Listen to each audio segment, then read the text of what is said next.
خواتین و حضرات، ہم آپ کو کینسر کے بارے میں معلومات دے رہے تھے۔ مزید معلومات آپ کو پہنچانا چاہتے ہیں کینسر کے ٹریٹمنٹ کے بارے میں۔ اب ٹریٹمنٹ کے بارے میں کہ کینسر کے جو ٹریٹمنٹ ہے، علاج ہے، وہ اس کے لیے بڑے کیئرفلی سلیکشن کیا جاتا ہے کہ کس طرح اس موذی مرض کو روکا جا سکے۔ اس کے لیے بعض دفعہ سرجری کی جاتی ہے، بعض دفعہ ریڈیو تھراپی کی جاتی ہے، اور اس کے ساتھ کیمو تھراپی بھی کی جاتی ہے۔ مقصد یہ ہوتا ہے کہ ہمارے سامنے یہ مقصد ہوتا ہے، ڈاکٹرز کے سامنے یہ مقصد ہوتا ہے کہ ڈیزیز تو ہو گئی ہے، لیکن کس طرح مریض کی زندگی کو بڑھایا جا سکتا ہے اور اس کی کوالٹی آف لائف، یعنی کہ اس کی زندگی کو کس طرح بہتر کیا جا سکتا ہے۔ اس کے ساتھ جو کینسر کے ساتھ جو مسائل پیدا ہوتے ہیں جسم کے اندر، کسی فرد کے اندر درد کے مسائل ہوتے ہیں، کسی میں بخار یا فیور کے مسائل ہوتے ہیں، کسی میں اور مختلف قسم کے جو مسائل ہوتے ہیں، اس کو کس طرح کم کیا جائے اور کس طرح اس کی زندگی کو بڑھایا جائے اور کس طرح اس کی زندگی کو بہتر، یعنی کہ کوالٹی آف لائف جو ہے وہ بہتر کی جائے۔ کینسر کے جو ڈائگنوسس ہے اور ٹریٹمنٹ ہے، یعنی کہ تشخیص اور علاج جو ہے، وہ کمپلیکیٹڈ ہے۔ کمپلیکیٹڈ اس طرح ہے کہ اس کے سائیکولوجیکل ایفیکٹ بہت زیادہ ہوتے ہیں، اور سائیکولوجیکل سپورٹ بھی بہت زیادہ اہمیت کی اس کو چاہیے ہوتی ہے ٹریٹمنٹ کے لیے۔ پوری فیملی کو، یعنی کہ پوری فیملی کو، اگر کسی فیملی میں کینسر ڈائگنوز ہو جائے تو پوری فیملی کے اوپر سائیکولوجیکل ایفیکٹ پڑتا ہے۔ تو اس کنڈیشن میں سائیکولوجیکل سپورٹ جو ہے وہ بہت اہمیت رکھتی ہے پوری فیملی کی۔ تو اس کے لیے ضروری ہے کہ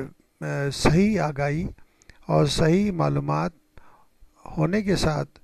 یہ بھی معلوم ہونا چاہیے کہ کس طرح ہم اس کو بہتر کوالٹی کے ذریعے اور بہتر کوالٹی آف لائف کے ذریعے زندگی کو بہتر بنا سکتے ہیں اور زندگی جو ہے بڑھ سکتی ہے۔ اب جو ارلی ڈیٹیکشن ہوتی ہے، جو پہلے سے معلومات ہو جائے کہ کینسر ہے، تو اس کے ٹریٹمنٹ کے لیے کیا کیا جا سکتا ہے؟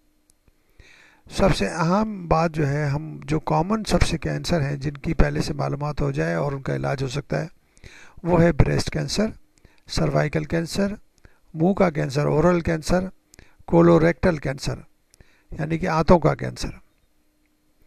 ان کی اگر پہلے سے معلومات ہو جائے، جو ہم نے آپ کو کینسر بتائے ہیں کہ breast cancer, cervical cancer, oral cancer اور کولوریکٹل کینسر کی معلومات اگر پہلے سے ہو جائے اور ارلی معلومات ہو جائے، تو اس کا علاج اور اس کا کیور ریٹ، اس کا مکمل علاج جو ہے وہ بہت آسانی سے ہو سکتا ہے، اور اس کی جو ہے بہت اچھی، یعنی کہ علاج کے طریقے دریافت ہو چکے ہیں۔ اس کے علاوہ بھی کچھ اور کینسر ایسے ہیں جس کی علاج ہو سکتا ہے، مثال کے طور پر جو پورے جسم میں ہوتے ہیں، حالانکہ جیسے لیوکیمیا ہیں، لمفوما، بچوں کا لمفوماز ہیں،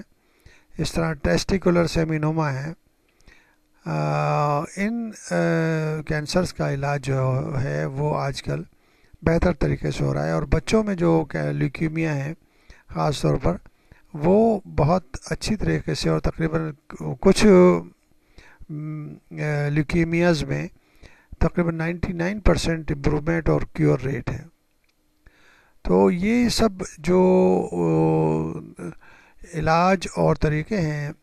نئی ڈیولپمنٹ سے اور طبی دنیا کی ریسرچ سے ظاہر ہو چکے ہیں، اور اس کے لیے صحیح جگہ پر جا کے ڈائگنوسس کروانا اور صحیح علاج کرانا بہت ہی اہمیت رکھتا ہے، اور لوگوں کی سنی سنائی باتوں پہ عمل نہیں کرنا چاہیے، وقت ضائع نہیں کرنا چاہیے علاج کے لیے۔ اگر وقت ضائع ہو جائے تو زندگی ضائع ہونے کا خطرہ ہوتا ہے، کہ مثلا کچھ لوگوں نے کہہ دیا کہ ہیمیوپیتھک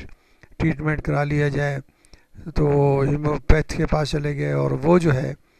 وہ عام طور پر غلط بیانی کر کے اور غلط قسم کے مشورے دے کے اور غلط قسم کی میڈیسن کے ذریعے اور میڈیسن تو کوئی یعنی کہ ہو نہیں سکتی. اگر کسی کینسر کے بارے میں کوئی ایسی میڈیسن دریافت ہو جائے کہ وہ 100% وہ کیور کر رہی ہے تو اس فرد کو نوبل پرائز مل سکتا ہے.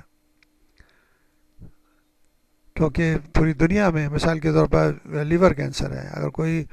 ہیموپیتھ لیور کینسر کو صحیح کر دے اور وہ مثال کے طور پر 100 کیسز وہ پروو کر دے کہ اس نے صحیح کر دیے ہیں,